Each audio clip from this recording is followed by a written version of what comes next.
Now let us learn one by one with examples. Rule 1. Short sound. When I is short, we pronounce it like I. Examples: pin, ship, kill, big, trick, shrink. Rule 2. I, long sound. When I comes with certain letters like nd, ld, it sounds like I. Examples: kind, hind, mild, bind, blind, child. Rule 3. Sometimes I is pronounced like a, especially before r.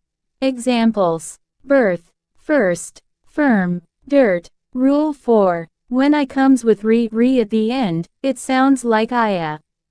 Examples: fire, sire, admire, hire. Rule 5. When I comes with ie, it sounds like I. Example: receive, sieve, deceive.